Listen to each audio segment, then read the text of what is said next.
Vamos a tener ahora una charla especial, va a durar 20 minutos, el doble de lo habitual, pero es que, bueno, es Escentia y sabemos que él también es especial.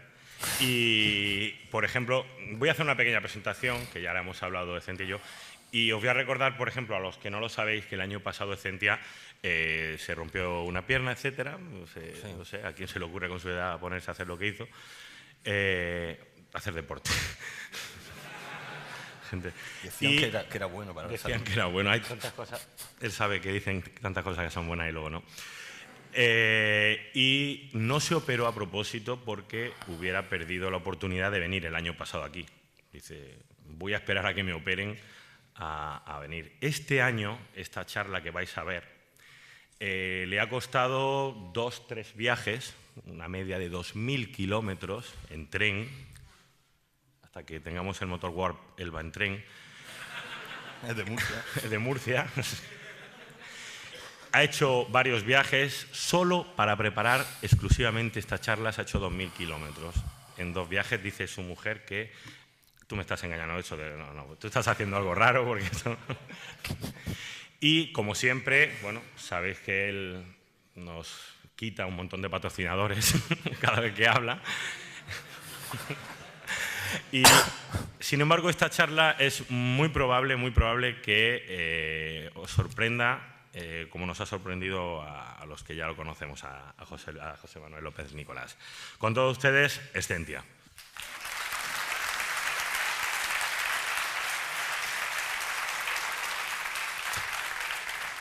Gracias. Miren, hoy les voy a contar una historia, o realmente muchas historias en una sola historia. Hace 20 años, dentro de unos días se cumplirán exactamente 20 años desde que recibí esta carta del Ministerio de Educación y Ciencia, porque entonces la ciencia sí que merecía un ministerio. Esa carta no era más ni menos que una credencial de becario de investigación. Y esa credencial, que se ha convertido en el santo grial para los jóvenes investigadores, desgraciadamente hoy en día, me iba a permitir realizar la tesis doctoral en los siguientes 4 años. Uno de los objetivos de esa tesis doctoral era diseñar una nueva línea de alimentos funcionales, concretamente productos dietéticos bajos en colesterol. Mi objetivo en esa investigación era diseñar una metodología que sirviera para extraer el colesterol de este tipo de alimentos, concretamente del huevo. Para ello utilicé esta serie de moléculas. Moléculas son muy sencillas, solamente son unidades de glucosa. La particularidad que tienen es que están unidas formando un anillo, y ese anillo tiene la capacidad de introducir en su interior determinadas moléculas de alto valor biológico.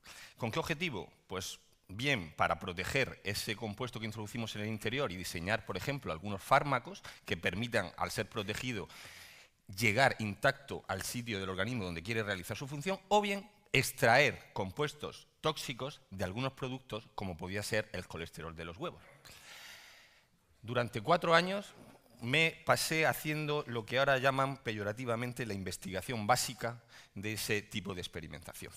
Mi objetivo era encontrar cuál era el mejor tipo de ciclodestrina para extraer el colesterol, a qué pH, a qué temperatura realizaría bien su trabajo.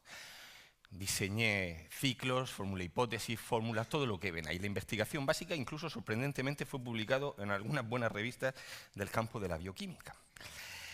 ¿Y qué ocurrió? Ocurrió que a los 4 años apareció y pude presentar esa tesis de infumable título, como pueden ver ahí.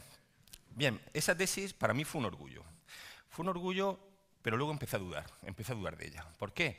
Porque la investigación básica jamás generó una investigación aplicada y los huevos bajos en colesterol no se elaboraron a nivel industrial. Y yo empecé a dudar.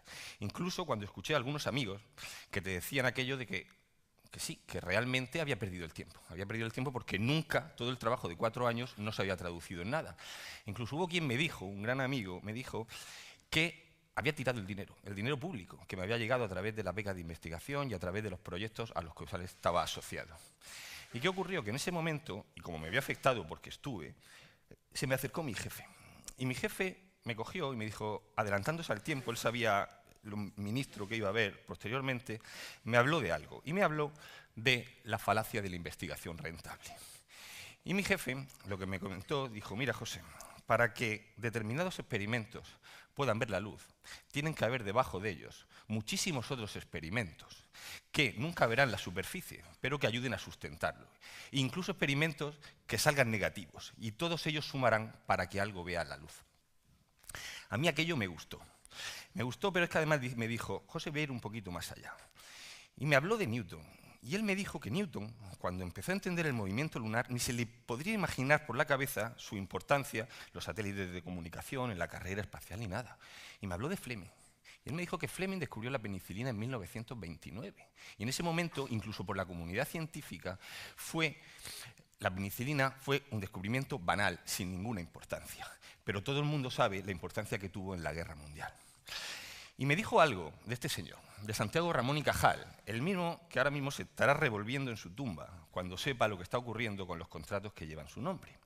Y me contó esa frase: cultivemos la ciencia por sí misma, sin considerar por el momento las aplicaciones. Estas llegan siempre, a veces tardan años y a veces siglos. Y mi jefe añadió, y si no llegan, no pasa nada. Digo, pero ¿cómo que no pasa nada? Y todo el dinero que hemos invertido durante estos años en la investigación, y me dijo una frase que me dejó helado, pero que ahora comparto. Dijo eso: la inversión en ciencia es una falacia. ¿Y por qué es una falacia? Porque la inversión va asociada, casi siempre, a rendimiento económico. Y buscar el rendimiento económico inmediato en ciencia es absurdo. En ciencia no se invierte, en ciencia se gasta. ¿Y hay que gastar en ciencia? Por supuesto, me dijo que había que gastar en ciencia. ¿Por qué? Porque la ciencia mata la curiosidad del científico y la curiosidad genera conocimiento. Porque la ciencia podría ayudar a desarrollar productos que sí que den rendimiento económico, pero solamente podría, sin ser el objetivo primordial. Y porque la ciencia ayudará a formar sociedades más exigentes. Y de esas sociedades exigentes, seguro que saldrán verdaderas personas que puedan conducir a la ciencia a un sitio muy distinto al que le han llevado los actuales dirigentes. Aquello me caló, y realmente sí que creo que la inversión es una falacia en ciencia, pero lo que hay que hacer es gastar en ciencia sin esperar nada rápidamente económicamente. Pero a mí siempre se me quedó clavado el tema de los huevos bajos en colesterol. Hasta que 20 años más tarde de empezar aquella investigación, estando en Twitter, leí este tuit de Juanjo Gómez, uno de los mejores divulgadores de este país, murciano, por supuesto, y Juanjo, en ese tuit, hablaba de la hidroxipropil beta-ciclodestrina, y lo relacionaba, que era la molécula que habíamos elegido antes, y la relacionaba con dos mujeres, con Natalia y Carmen María Alarcón. Y yo no tenía ni repajonera idea quién eran Natalia y Carmen María Alarcón. Natalia es esa niña. Natalia es una niña murciana que tiene 4 años, exactamente los mismos que cumplirá mi hija dentro de una semana. Natalia es una niña muy conocida en Murcia y muy conocida fuera de Murcia. ¿Por qué? Porque Natalia tiene una enfermedad rara. Una enfermedad rara, según la Organización Mundial de la Salud, son aquellas enfermedades de prevalencia baja, 5 de cada 10.000 nacimientos. Existen aproximadamente 7.000 enfermedades raras, de las cuales el 80% es de origen genético. Pues bien, ese tipo de enfermedades raras, que nos parecen tan extrañas, ya afectan a 3 millones de españoles. A 3 millones de españoles. ¿Y qué enfermedad rara tiene Natalia? Tiene una enfermedad que se llama Niemann-Pick tipo C. La enfermedad de Niemann-Pick tipo C es una enfermedad que lo que ocurre es que hay una mutación de los genes que codifican unas proteínas que están relacionadas con el transporte lipídico, ¿vale? Entonces, ¿qué ocurre? Que al estar esas proteínas no se pueden codificar correctamente, se almacenan los lípidos en determinadas partes del organismo, con efectos muy tóxicos.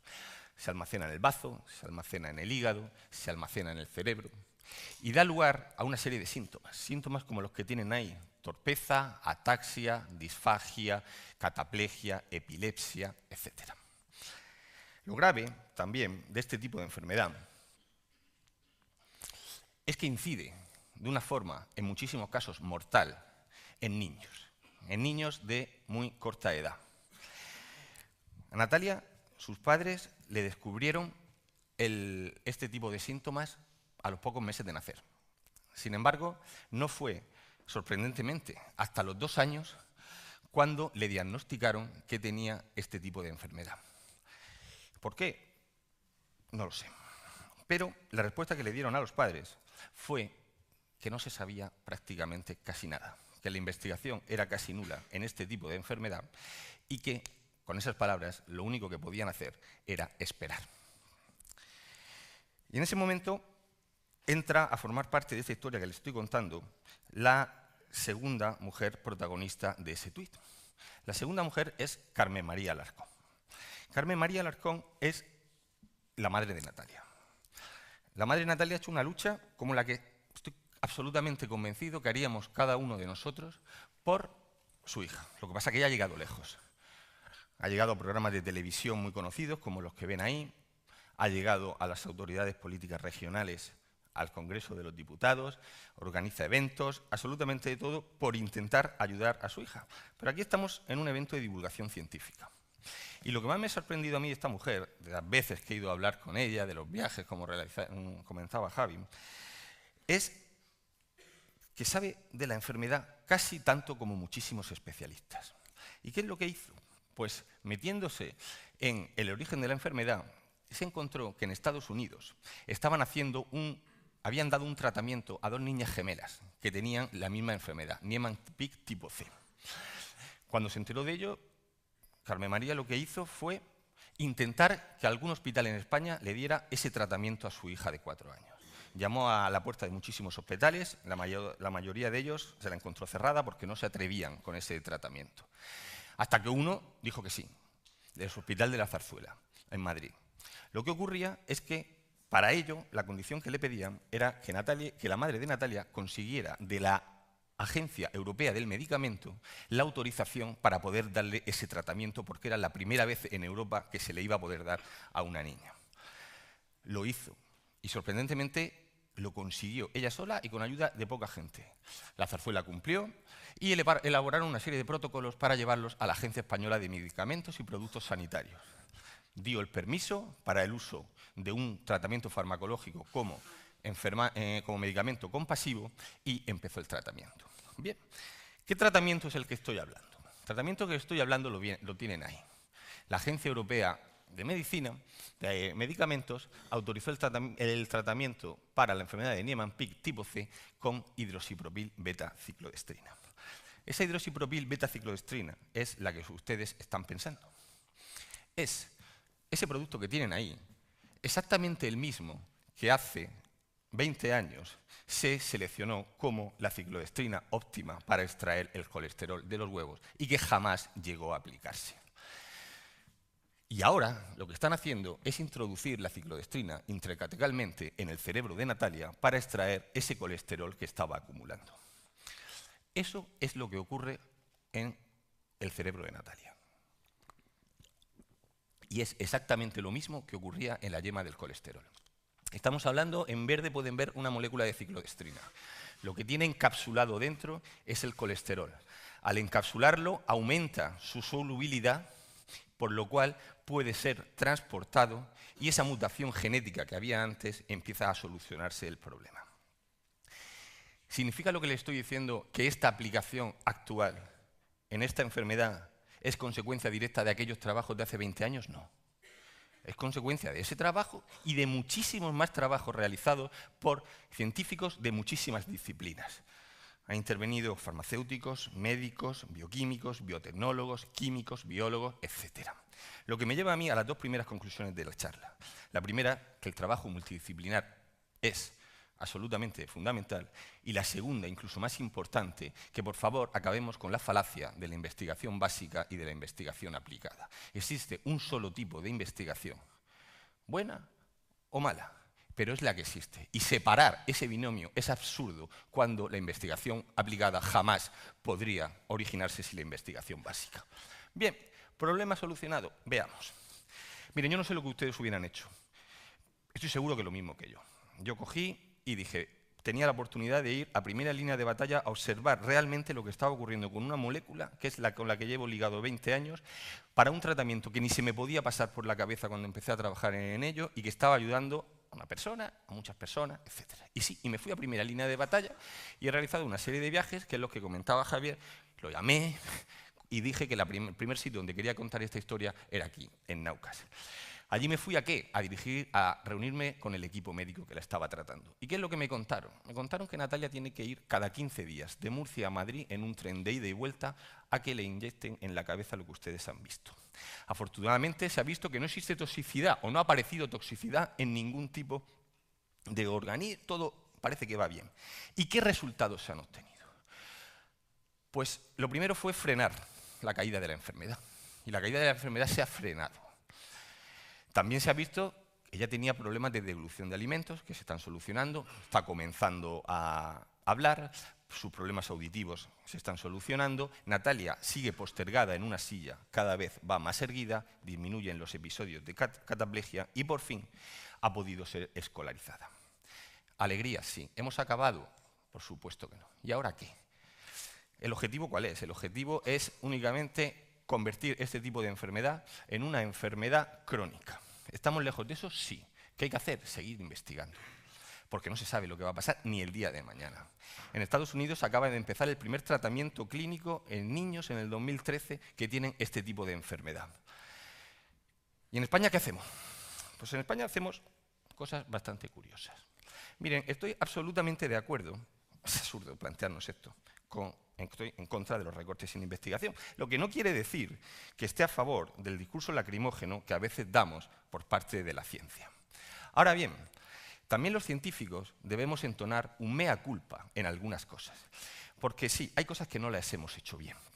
Hemos despilfarrado dinero, hemos duplicado líneas de investigación, hemos duplicado material, infraestructura, personal.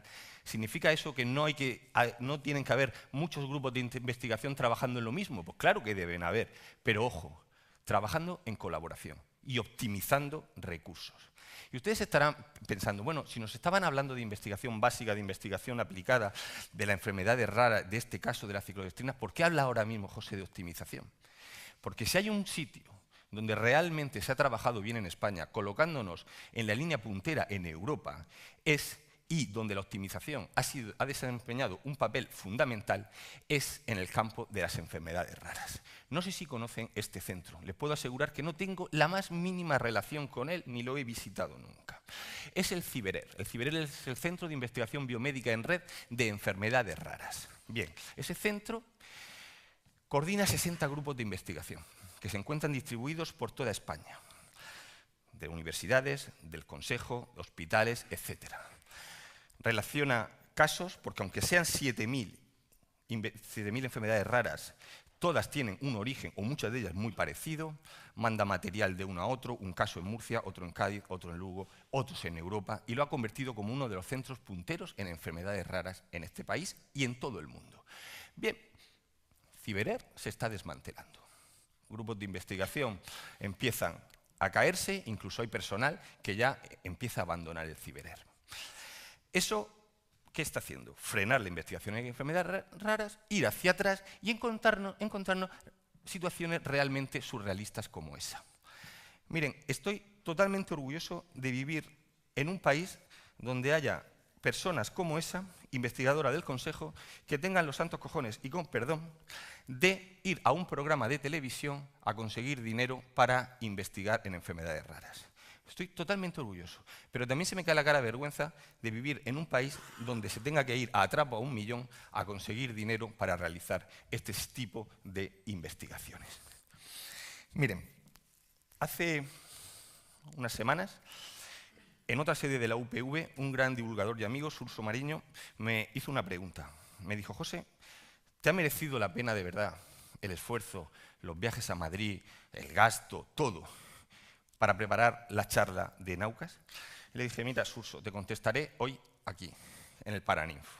Dejando al lado los aspectos profesionales, les puedo asegurar a Surso y a todos ustedes que haber podido comprobar in situ cómo una investigación realizada hace 20 años, que pareció caer en saco roto, que fue incluso desprestigiada, como pasa muchísimo, puede estar sirviendo para ayudar a aumentar la calidad de vida de una niña y para también ayudar a esos padres a los cuales se le dio la callada por respuesta y no se sabía nada, no podían hacer otra cosa que esperar, ha sido la mayor satisfacción de estos 20 años. Incluso desmontar la falacia de la investigación práctica y aplicada. Sin embargo, desde el punto de vista del binomio ciencia-sociedad, a la hora de preparar esta charla, me ha servido para reafirmarme también en algo que llevo pensando durante mucho tiempo. Tradicionalmente hemos asociado la ciencia a descubrimiento, a análisis, a reflexión. Sin embargo, en los últimos años estamos asociando la ciencia a rendimiento inmediato, valores económicos, bienestar para toda absoluta la población. Creo que nos estamos equivocando. Creo que el discurso científico hay que cambiarlo en este sentido. O mejor dicho, hay que volverlo en ciertos aspectos a su origen. Creo sinceramente que debemos seguir generando la ciencia, seguir divulgando la ciencia, pero podríamos hacer un esfuerzo para volver a humanizar la ciencia. Les he contado durante estos 20 minutos un caso, o mejor dicho, una historia dentro de muchas historias en las cuales ni hay rendimiento económico, ni afecta a toda la población, ni se ven avances tecnológicos. Pero, sin embargo, les puedo asegurar que esta forma de ver la ciencia nos llevará muchísimo más lejos que el otro caso, porque realmente son raras, pero no invisibles. Muchísimas gracias a todos.